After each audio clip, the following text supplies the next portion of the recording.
Thanks for joining us for Beyond the Podium. Today, we are joined by Reverend Raphael Warnock, who is running for the seat of retired Johnny Isakson Senate seat. Thank you for joining us today.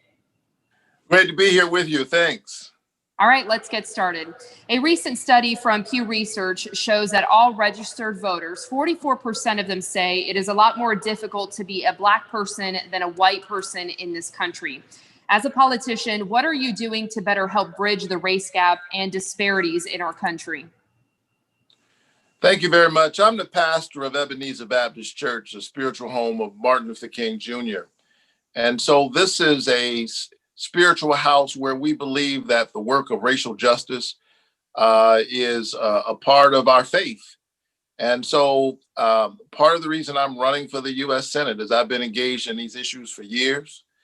America's got work to do on this front. But look, I'm a kid who grew up in public housing down in Savannah, Georgia, one of 12 children.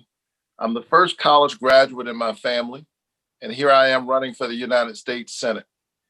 What that means is that the American dream is very much alive, but still it's slipping away from a lot of people. We see that in the area of police brutality. We saw it in these tragic flashpoints this summer. The good news is we saw a multiracial, multi-generational coalition of conscience pouring out into American streets, saying that we're not there yet. But the great thing about America is we always have a path to get better.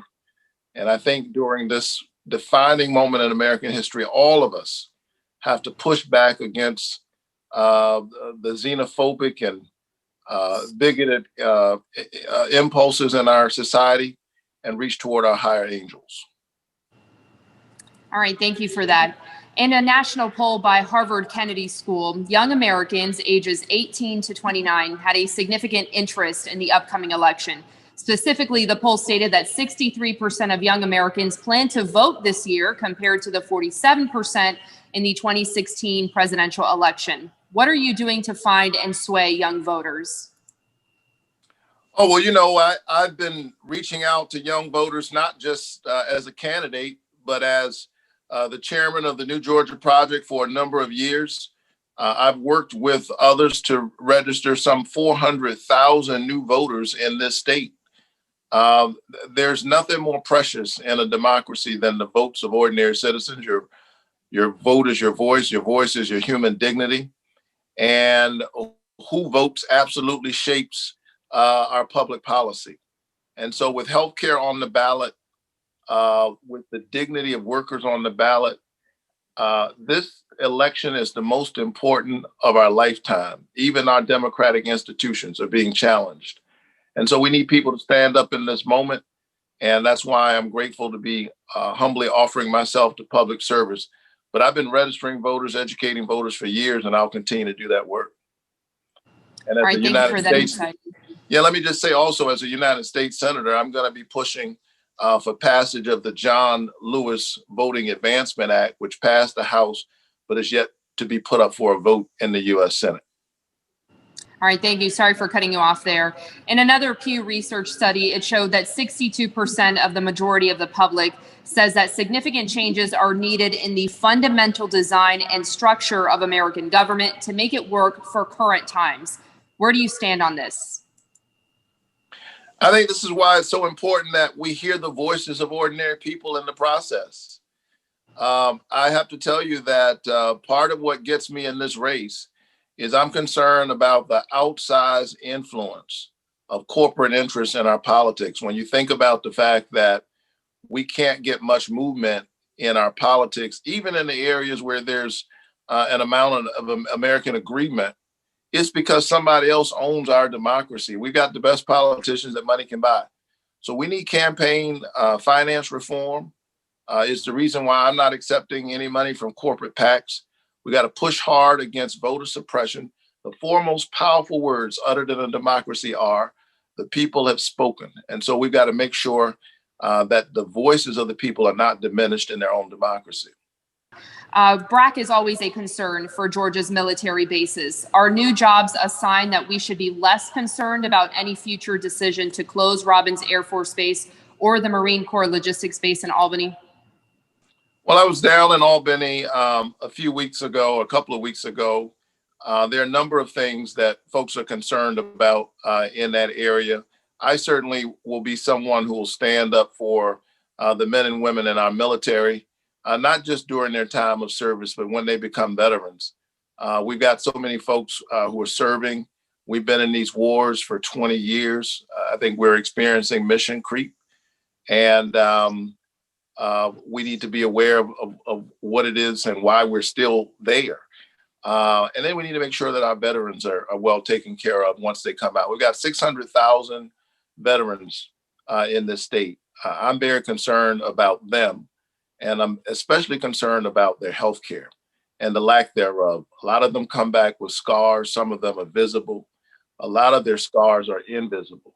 And it is our duty to make sure that we take care of those who risk life and limb to make sure that we secure our democracy. Thank you for that. And in the midst of COVID-19, what needs to be done to allow better chances of voting, whether it's at the polls or absentee, and which do you encourage? We need to think about voting as a toolkit where we use all of the tools that are in the toolkit. Make a voting plan right now. We're just a few days out from what we call election day. I'd like to see us get away from talking about election day. It's really an election season. I really want to encourage voters to vote by mail. It is a safe way to vote and certainly something needed in the midst of a global pandemic, but don't delay. You need to do that now. But if for some reason you can't vote by mail, vote early in person. Spend election day getting other people, folks in your circles, maybe people who need just a little bit of help to the polls. That's what you should be doing if possible on election day. But all of us should not delay. We should be voting right now. The stakes should not be higher. Thank you for that insight. And this next two questions are two parts. Where do you stand on legislation addressing human trafficking? Can I tell you that one of the most powerful and heartfelt moments in my church and in my ministry was one Sunday during our 11 a.m. service. We invited, through a program that we'd partnered with, a group of young girls who had graduated from a program that worked with young women who had been the victims of human trafficking. These were girls who, during the times when you would see young people celebrated at their prom, at their graduation, they were caught up in the scourge of human trafficking. And so in our 11 a.m. worship service, we actually had a graduation ceremony for them where they received their certificates as they graduated from that program. We thought it would be a powerful way of affirming their dignity. But let me tell you, it was a powerful moment. There was not a dry eye in our sanctuary because they had 2,000 people gathered cheering them on, perhaps for the first time. It is that spirit that I intend to take to my work as a United States Senator, not only dealing with sex trafficking, but also labor trafficking. We need to make sure that we protect our children, and we need to make sure that we protect the dignity of work and the dignity of workers. And so I will certainly be working very hard at the federal level to continue the work that I've been doing for years as a pastor and as an activist who's very concerned about this issue. Thank you for that. And in the last year or two in Georgia, there's been a push to reduce human trafficking. What can be done to help curb this? Is it harsher penalties necessary or more training for awareness of signs that someone may be being trafficked? I think it's a range of things. I mean, we need the help of the public. If you see something, say something. If something looks strange, don't look away. Pay attention to what's going on around you. But there are a range of things we need to do. We need comprehensive immigration reform in this country. Very often it is the people who are most vulnerable, who are trafficked, people who are forced to live in the shadows in our country. And so we need comprehensive immigration reform, and we need worker protections in general to protect them from the various ways in which workers are exploited. I mean, people who are trafficked are exploited, but workers are exploited in various other ways every day. We need to ensure that people have a living wage. We need to ensure in the midst of this COVID-19 challenge that workers have the basic protections needed to protect them from this virus and some of our industries right here in this state. So I think human trafficking and protecting people from the scourge of that is part of a larger set of reforms and protections that are needed in general. All right, thank you. And our last question today. According to the GBI, in 2017, over 11% of reported crime was violent. What can be done to reduce the amount of violent crime in Georgia? Well, that is certainly something we all need to be focused on. Look, I think that we need to focus on crime in general, and violent crime certainly is a part of that. I think we need to see more community policing in our communities. We need to see ways in which we can approach this issue, not just on the back end, but on the front end.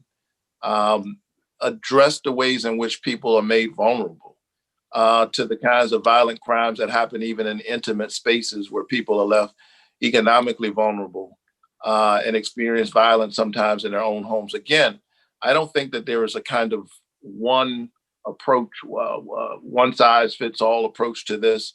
It's about creating a society that helps people who are vulnerable, women, children, folks who can experience violence. All right, thank you for taking the time to speak with us today. Again, thank you, Reverend Warnock, for joining us. Good luck on November 3rd. Thank you. Good to be with you.